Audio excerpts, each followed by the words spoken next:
Now I can start, I think. Yeah. Okay, thanks, Marco. Good day to everyone. So I'm Petra Mikuš-Jurković from Croatia Met Service. I'm working as a forecaster for more than, I think, 7 years. I'm also very interested in convection, in satellite, actually in all kinds of severe weather conditions. So I'm very happy that now on the Croatia Met Service, I'm working in the weather warnings department. Let's start. We are situated, actually the Croatian Met Service is situated in Zagreb, so the capital city of Croatia. That's the view from my office in the Croatian Met Service. So today in the morning, you see that we have a cloudy day. Also, we have some light rain in some area of the Zagreb. At 12 UTC, the temperature in Zagreb was 6 degrees, and on the Medvednica mountain, that is the mountain above the Zagreb city, we have the negative temperature, so -1 Celsius, and there is the snow is falling.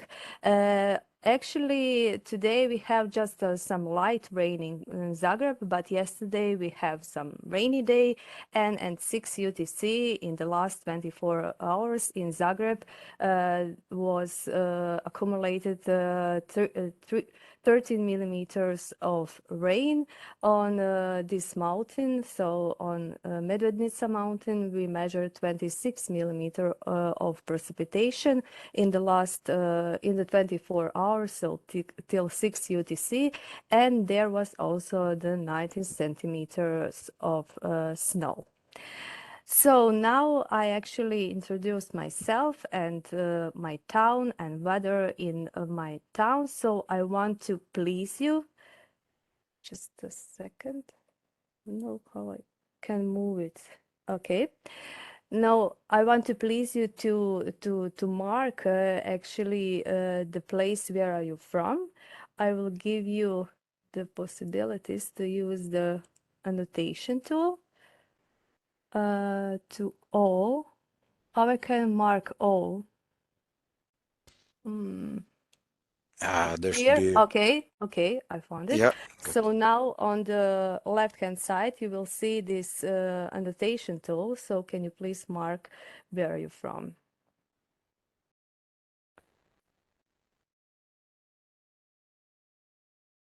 Okay, most of you are, of course, from Europe. I'm not sure if we have someone outside of the Europe. Maybe you can write in the box if someone is outside of the Europe. Okay, thank you very much. So we will concentrate on in this weather briefing on the weather in Europe, and we will start with today weather situation.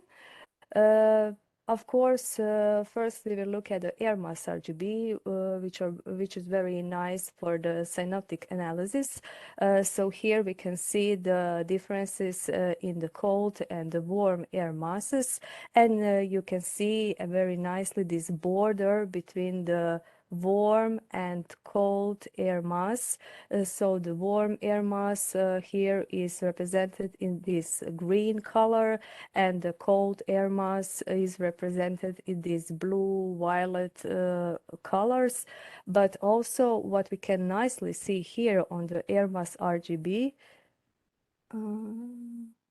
okay, we can see this brownish color. Sometimes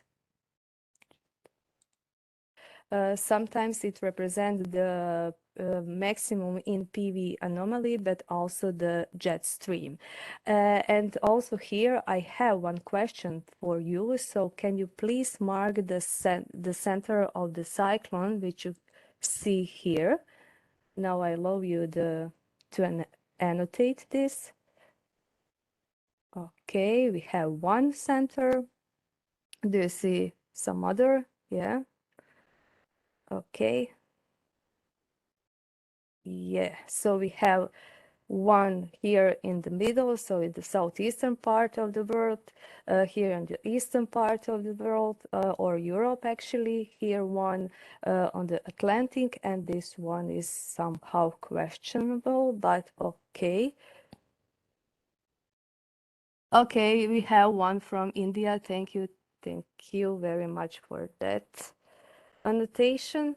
But okay, I think that you pick all the center of the cyclone, so we can now see the mean sea level pressure, and of course we have a lot of cyclone here in the Europe and over the Atlantic, so very dynamic weather situation, but I want to say that also usually in the center of the cyclone we have a maximum of the PV anomaly, and this maximum of PV anomaly is represented in this ERMAS RGB in this reddish or brownish color, which we can very nicely see in these low layer lows.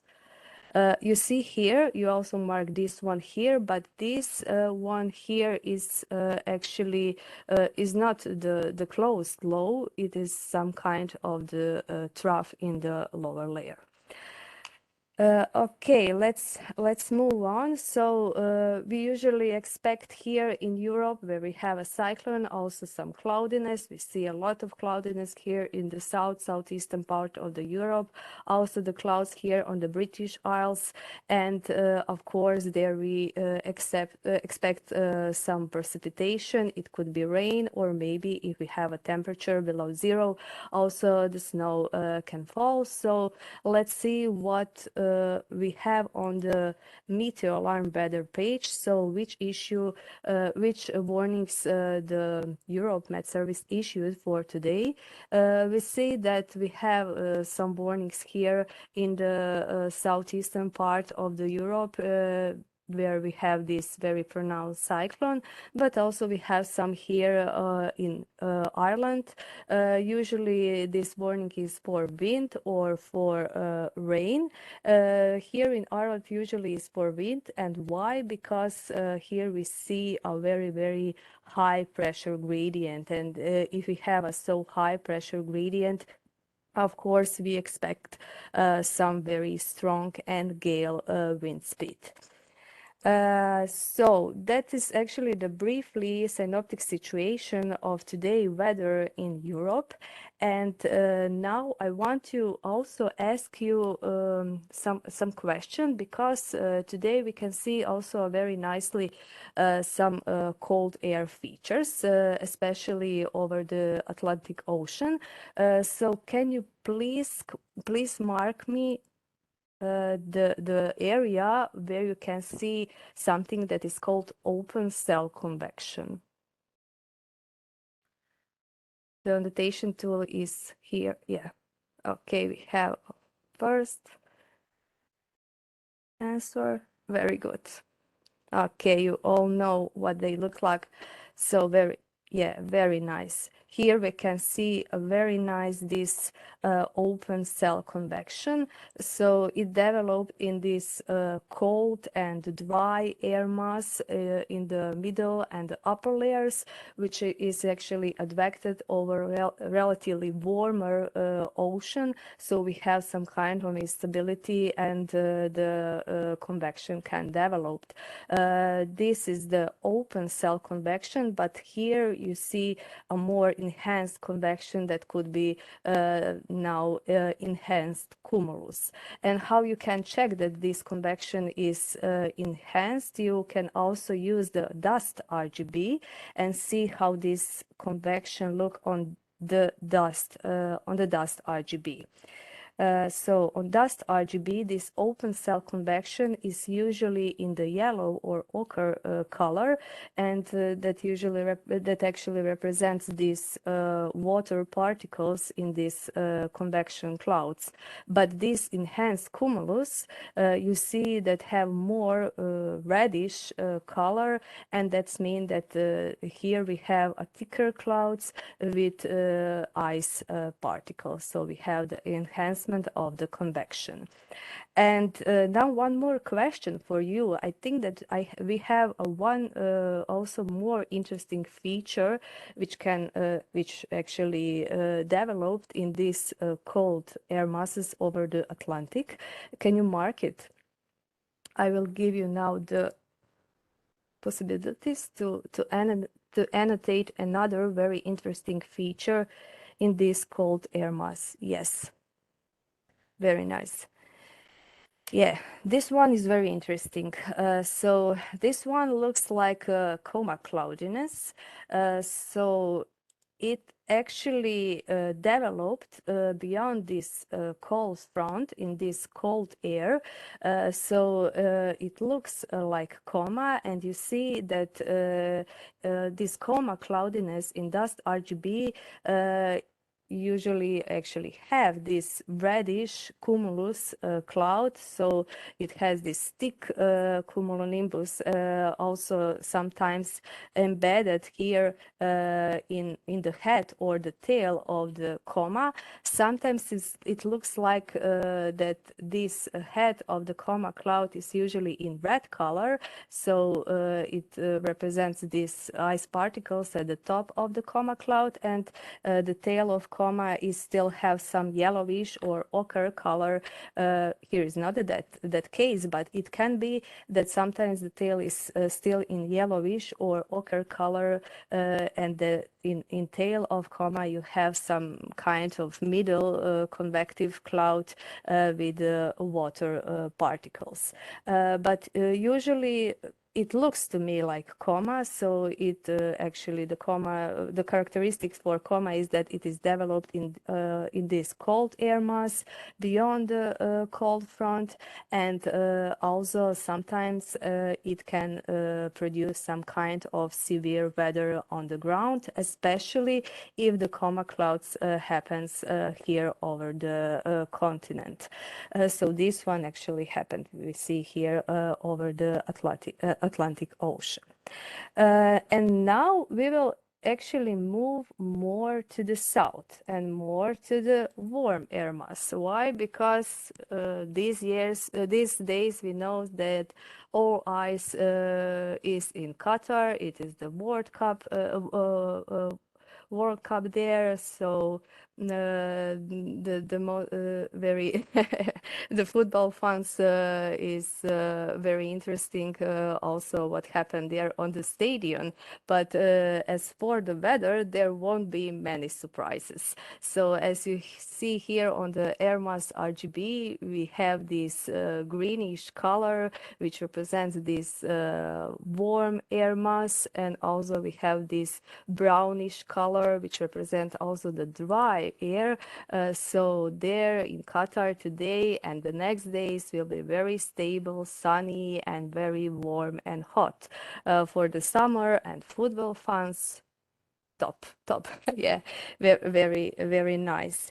But okay, that's all for the today's situation. And in Croatia, we have something completely different than in Qatar. So this November was very extreme and rainy, and we have some very extreme weather situation. I want to show you one that happened in the Northern Adriatic on the coast and on the islands. So that was on 18th of November.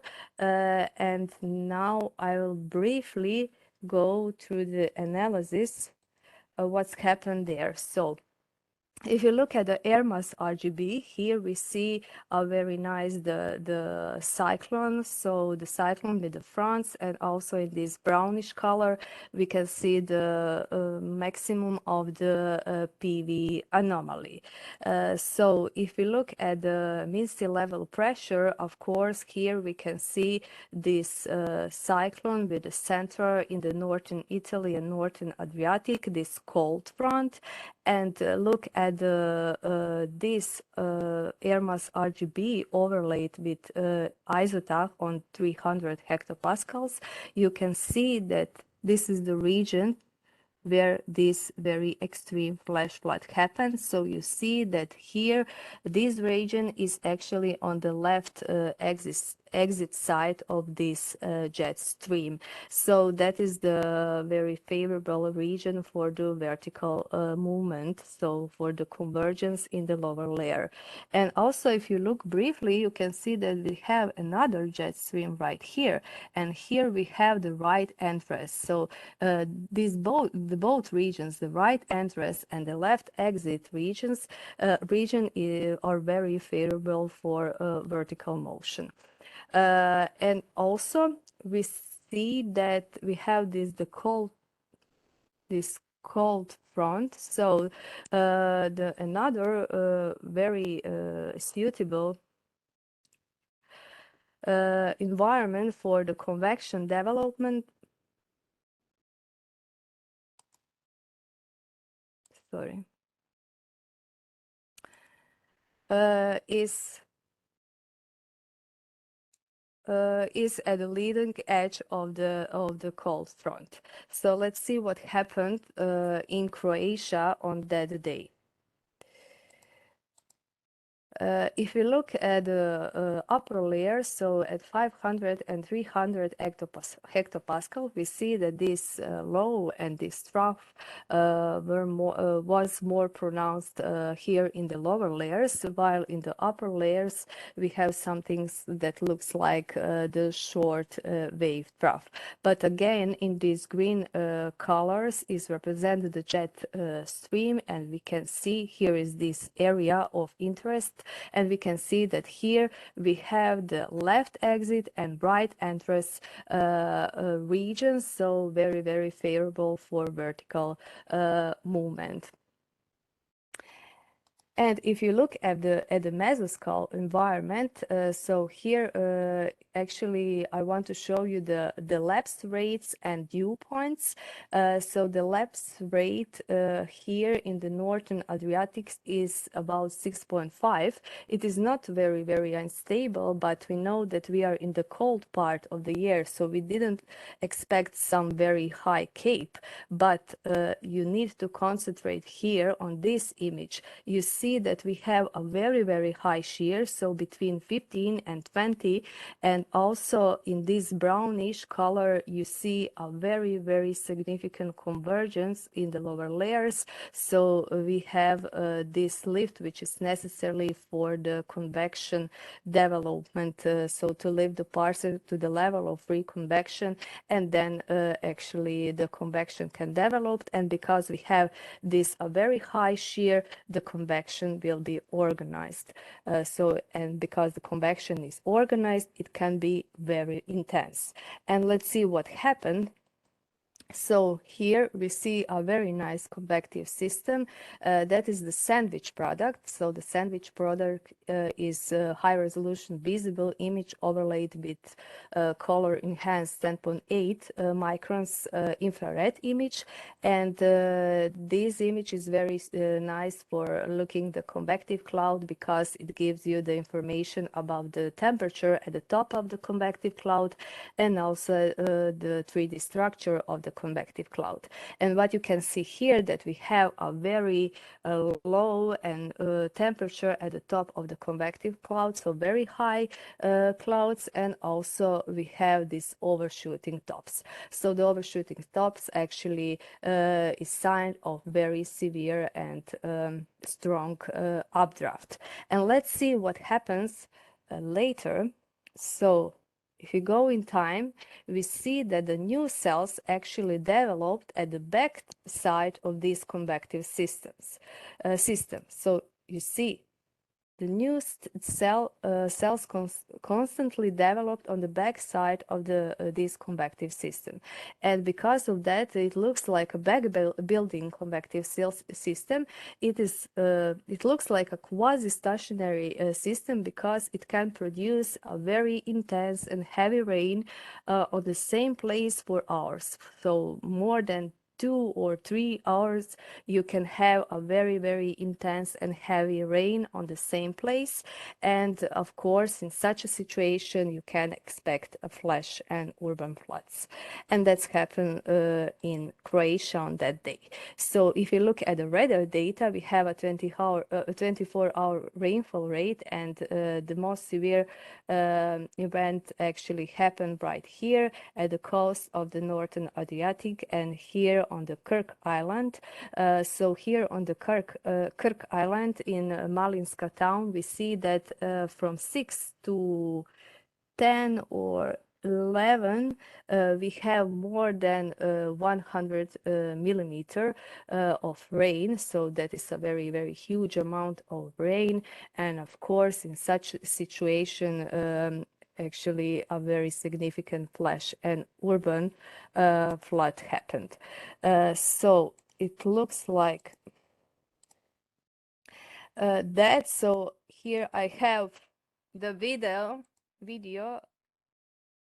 from Malinska. You see a lot of water, so a lot of water, very, very significant flash flood. That video is from Malinska, and this one is also from the coast of the Northern Adriatic, so you can also see a lots of water on the roads. So I will actually finish with this extreme weather situation, and I will give now the floor to Kristina, which will explain another very, very severe and extreme weather situation that happened in Croatia. So, Kristina, the floor is yours. Thank you, Petra. Thank you for such a nice presentation. So let me share my screen. Okay. I hope you can see it. So here we go. Okay. So I'm going to talk about the cyclone that came over Croatia, actually yesterday. The thing is, November was quite an eventful month for us because it seems like the nature is trying to compensate for all the lack of the rain from the beginning of the year. So let's first take a look. Okay, I cannot move it. Okay, here we go. So we're going to take a look at what was actually happening on 21st of November. As you can see, as Petra has already mentioned, it's a really easy way to see the border between warm air mass, the greenish color, and the cold air mass coming from the northwest. And here the white cloud is actually still a cold front. So let's take a look where the jet stream is and the jet streak. So the jet streak is coming almost perpendicular to the cold front. And if we now take a look at the cyclonic vorticity advection, we can see actually the maximum here and here, just on the verge of penetration of the jet streak into the cold front. So also what we can see the cold advection coming in from this trough from the northwest, while there is the warm conveyor belt that brings in the really warm air from the northwest. If we now take a look what's happening in the upper parts of the atmosphere, we can see really nicely the boundary between the two air masses, and then we have here warm and moist air coming in with the warm conveyor belt, while at the back we have the cold air, which is actually descending. Just a second. Okay, so at the back, after the front, we can see the cold air descending, while the warm and moist air is lifted up. Okay, so if we now jump about 10 hours ahead, we can see already how here the low is starting to form, and then about around midnight on 22nd, it is then formed in the vicinity of, excuse me, actually a little bit west of Genoa Bay. And what we are expecting then is to move towards the Adriatic. So when it enters Adriatic, on the top, we still don't have a cutoff low. As you can see, the trough is a bit to the west, so it's kind of leaning to the left. But we expect also for upper level low to form as well, and then increase all the flow and all the movement in the lower parts of the atmosphere as well. So if you take a look at the image, what would you say would be the biggest problem for Croatia in such a situation? Please, you can write it in comments so that we don't.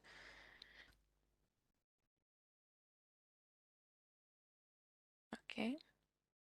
So we have mountains in Croatia. We have really steep coast.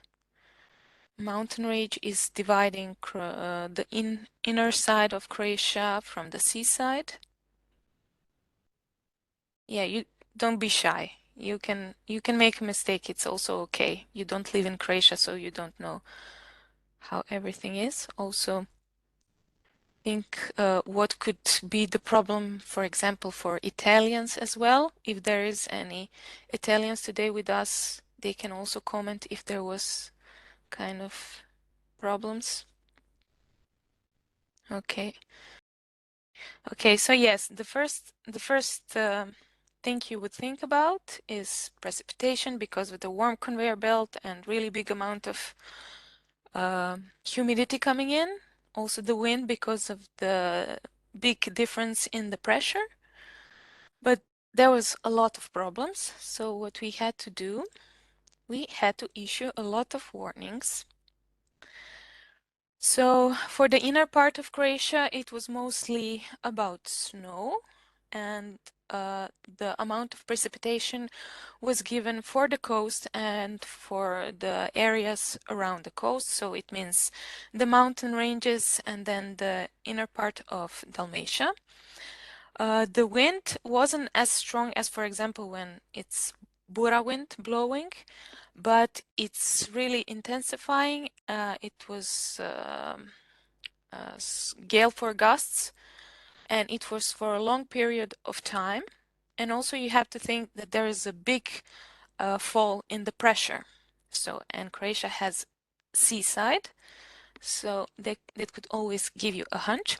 So early in the morning, there still wasn't such a big amount of rain coming in. The rain came to the coast and to the seaside.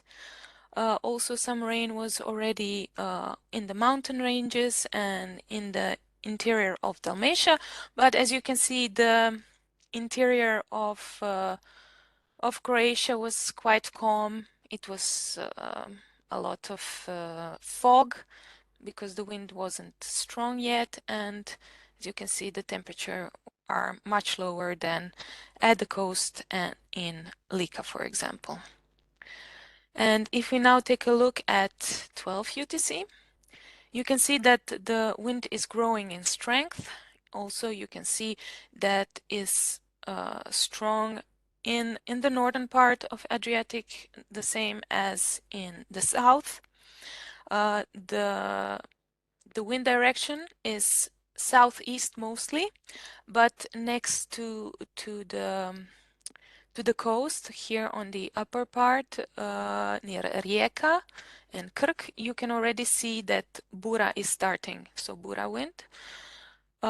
It's a different kind of wind with strong gusts, much stronger gusts than let's say the mean wind speeds, while southeast or Yugo wind that's blowing almost, let's say, parallel to the coast is not so gustly. And as you see, in the northwestern part already we have the temperature drop and heavy snow coming in. So if we take a look at the two stations, one station is in the northern part of Adriatic near Istria, and the other one is, let's say, mid-Adriatic in Dalmatia. And the difference is that there is a sudden change in wind direction. So you can see it's going southeast, and then it drops and changes more to the east and northeast. That's Bura starting to blow. While here in mid-Adriatic, it's more, let's say, stepwise, and also the Yugo wind was blowing in a much longer time period.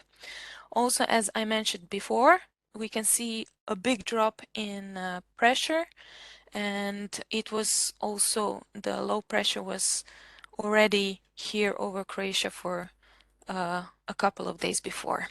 So as you can see, the amounts of rain in 24 hours wasn't so high. The highest was here in south of Lika, but all in all, we could have gotten even bigger amounts.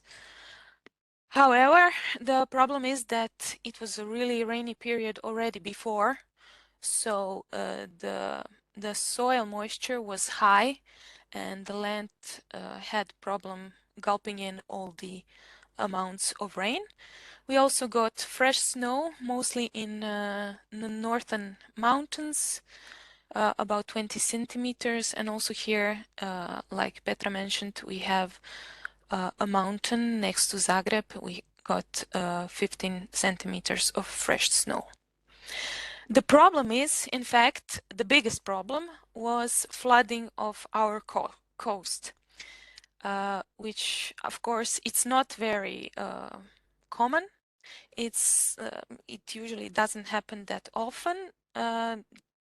Mostly what you hear about Adriatic and flooding of the coastline is in Venetia. That's why I asked if there was somebody from maybe Italy and has information. But here in Croatia, we had really big problems. The ferries didn't run, also because of the wind, but also because of the waves.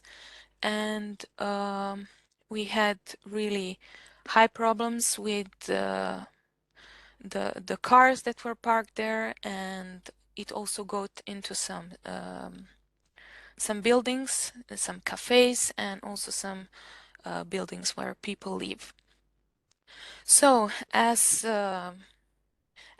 we have also measurements of the sea level, we got an information that in Bakar, it's in northern part of Adriatic, there was a high of 103 centimeters above mid-sea level, and it's one of the highest from when they have measurements from 1929.